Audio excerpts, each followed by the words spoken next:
നമസ്കാരം. നമസ്കാരം എല്ലാ പ്രിയപ്പെട്ട പ്രേക്ഷകർക്കും ചുങ്ക ജ്വല്ലറി ലേഡീസ് അവറിന്റെ ഒരു പുതിയ എപ്പിസോഡിലേക്ക് സ്വാഗതം.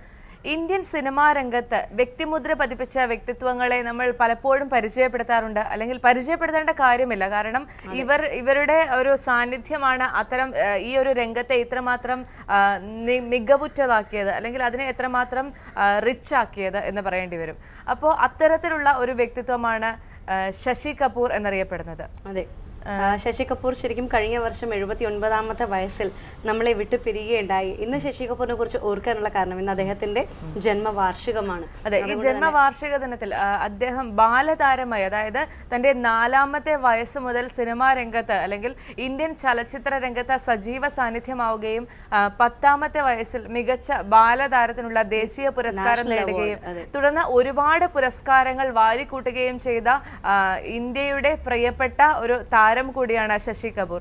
അദ്ദേഹത്തിന്റെ ഫാൻ ഫോളോയിങ് എന്ന് പറഞ്ഞാൽ അദ്ദേഹത്തിന്റെ ചിരിക്കും അദ്ദേഹത്തിന്റെ ആ ഒരു പാട്ടിലുള്ള ഒരു ശൈലിക്കെല്ലാം ഒരു പ്രത്യേകതയാണ് ശശി കപൂറിന്റെ ഒരു അപ്പിയറൻസ് എന്ന് പറഞ്ഞാൽ തന്നെ. അമിതാഭ് ബച്ചന്റെ കൂടെ ഒത്തിരിയധികം സിനിമകളിൽ ശശി കപൂർ, അമിതാഭ് ബച്ചന്റെ ഗ്ലോറി പലപ്പോഴും ഒരു പക്ഷെ ഒന്ന് കുറയുന്നെങ്കിൽ അത് ശശി കപൂറിന്റെ അടുത്തുള്ള അറ്റൻഷൻ നമ്മുടെ കണ്ണ് അറിയാതെ ശശി കപൂറിലേക്ക് ചാങ്ങി പോകുന്നതുകൊണ്ട് തന്നെയാണ്. അപ്പോൾ 79ാമത്തെ വയസ്സിൽ നമ്മളെ വിട്ടുപിരിഞ്ഞ ശശി കപൂറിന്റെ ജന്മവാർഷിക ദിനത്തിൽ അദ്ദേഹത്തിന് എല്ലാ തരത്തിലുള്ള ആദരാഞ്ജലികളും അർപ്പിച്ചുകൊണ്ടാണ് നമ്മൾ ആദ്യത്തെ സെഗ്മെന്റിലേക്ക് കടക്കുന്നത്.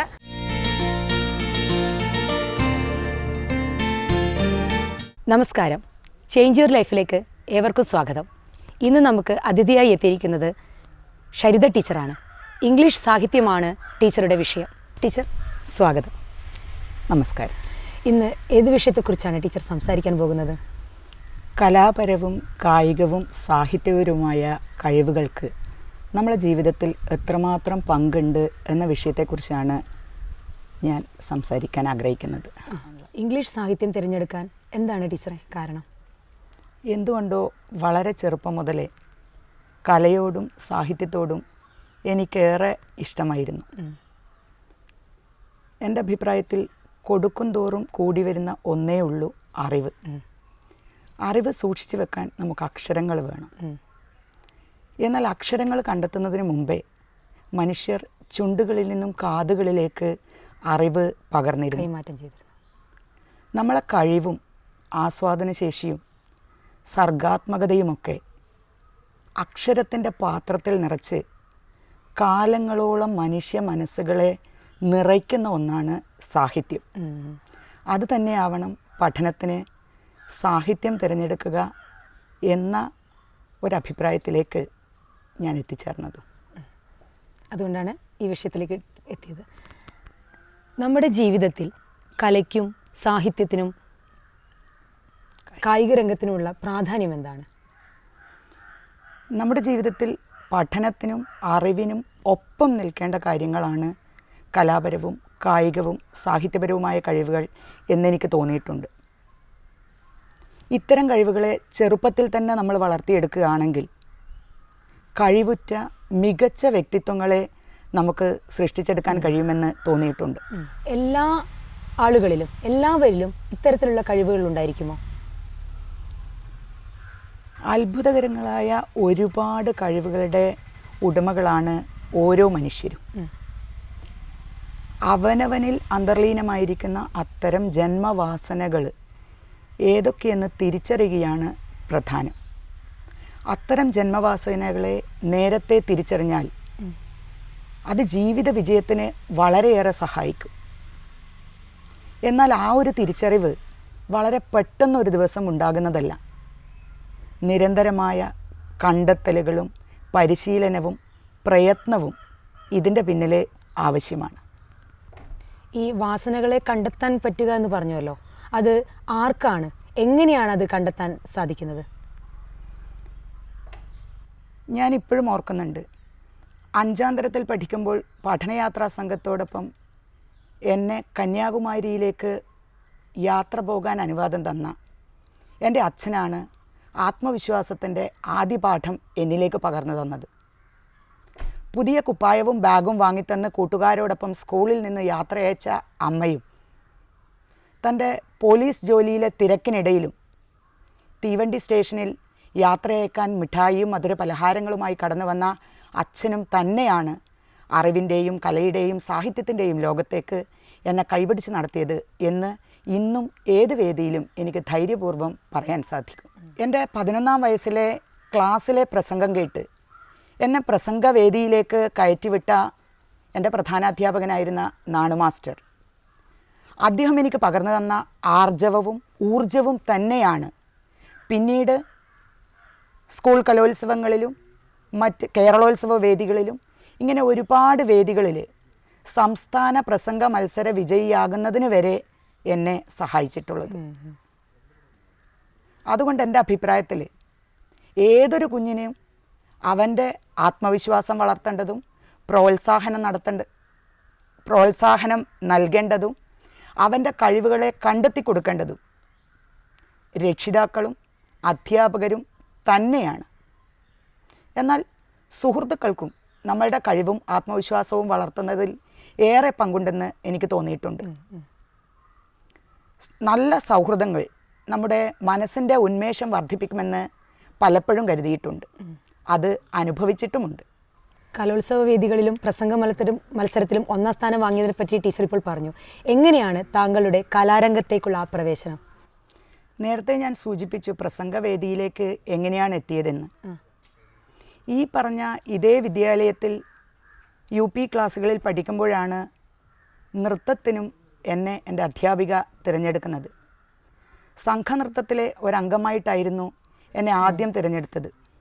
എന്നാൽ ഒരുപക്ഷെ ആ നൃത്താധ്യാപിക എൻ്റെ കഴിവുകളെ തിരിച്ചറിഞ്ഞത് കൊണ്ടായിരിക്കാം എന്നെ ക്ലാസിക്കൽ നൃത്തം അഭ്യസിക്കണമെന്ന് പ്രേരിപ്പിക്കുകയും ഞാൻ ഭരതനാട്യവും മോഹിനിയാട്ടവും ടീച്ചറുടെ കീഴിൽ അഭ്യസിച്ച് തുടങ്ങിയത്. പിന്നീട് ഈ കിട്ടിയ ആത്മവിശ്വാസം ഹൈസ്കൂൾ ക്ലാസ്സുകളിൽ എത്തുമ്പോഴേക്കും സ്കൂൾ കലോത്സവ വേദികളിൽ എനിക്ക് കൂടുതൽ അവസരങ്ങൾ തന്നത് തീർച്ചയായും ജീവിതത്തിലെ ആദ്യകാലത്ത് സ്കൂൾ കലോത്സവ വേദികൾ തന്നെയായിരുന്നു. ഭരതനാട്യത്തിലും മോഹിനിയാട്ടത്തിലും തിരുവാതിരയിലും മോണോ ആക്റ്റിലും പ്രസംഗത്തിലും കഥാപ്രസംഗത്തിലും എന്നിങ്ങനെ എല്ലാ മേഖലകളിലും ഏതാണ്ട് ഞാൻ കൈവച്ചിട്ടുണ്ട്. എല്ലാ മേഖലകളിലും പറഞ്ഞു കഴിഞ്ഞു ഇപ്പോൾ തന്നെ അല്ലേ? എന്തോ എൻ്റെ ഒരു ഭാഗ്യം കൊണ്ട് അതിനുള്ള സാഹചര്യങ്ങൾ എൻ്റെ രക്ഷിതാക്കളും എന്നിലെ കഴിവുകൾ കണ്ടെത്തിയ അധ്യാപകരും അത് നടത്താൻ സർവേശ്വരനും എന്നെ സഹായിച്ചിട്ടുണ്ട്.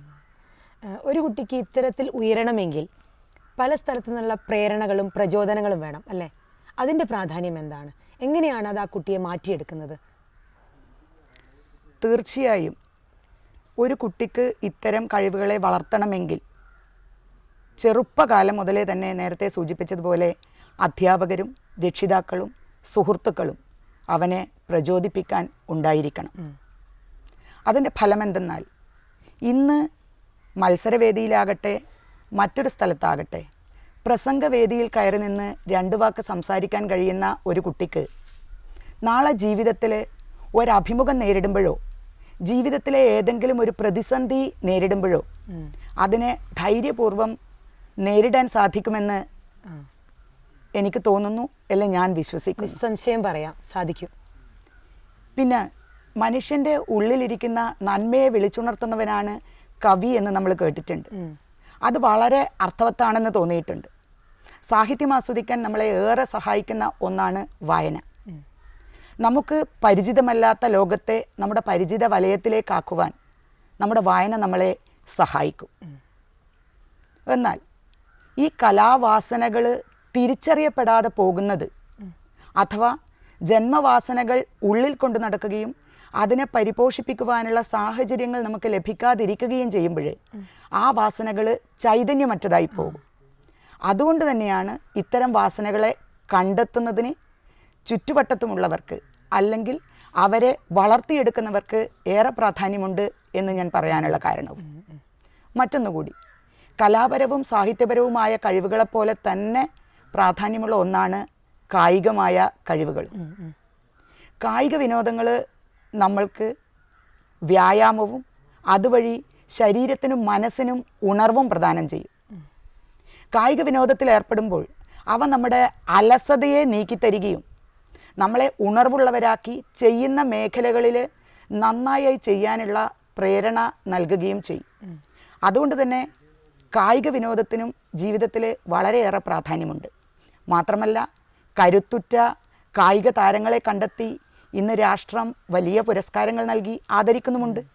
അതുകൊണ്ട് തന്നെ പഠനത്തോടൊപ്പം കലാപരവും സാഹിത്യപരവും കായികവുമായ കഴിവുകൾ വളർത്തിയെടുക്കുന്നത് അവരുടെ ഭാവി ജീവിതത്തെ കരുപിടിപ്പിക്കുന്നതിനും നിറമുള്ളതാക്കുന്നതിനും ഏറെ സഹായിക്കും.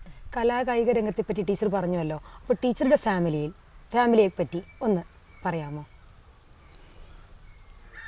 എൻ്റെ കുഞ്ഞുങ്ങളും 2 കുട്ടികളുടെ അമ്മയാണ്. ഇവർക്ക് 2 പെൺകുഞ്ഞുങ്ങളാണ്. ഇവർക്ക് 2 പേർക്കും അവരിൽ അടങ്ങിയിരിക്കുന്ന കഴിവുകളെ വളർത്താനുള്ള സാഹചര്യങ്ങൾ തീർച്ചയായും ഒരു രക്ഷിതാവ് എന്നുള്ള നിലയിൽ ഞാൻ ഒരുക്കി നൽകാറുണ്ട്. മൂത്തയാൾ എഴുതും, പ്രസംഗിക്കും. പക്ഷേ പഠന വിഷയം ശാസ്ത്രമാണ്. ഇളയ കുട്ടി കരാട്ടെ പോലെയുള്ള കാര്യങ്ങൾ ചെയ്യുന്നുണ്ട്. അത്യാവശ്യം കവിതകൾ കുറിച്ചിടാറുണ്ട്. അവയെ ചെറിയ തോതിലെങ്കിലും കണ്ടെത്തുന്നതിനും പ്രോത്സാഹിപ്പിക്കുന്നതിനും ഈ പറയുന്ന രംഗങ്ങളിലേക്ക് കൊണ്ടുവരുന്നതിനും ഒരമ്മ എന്ന നിലയിൽ എന്നെക്കൊണ്ട് കഴിയും വിധം ഞാൻ ശ്രമിച്ചിട്ടുണ്ട്.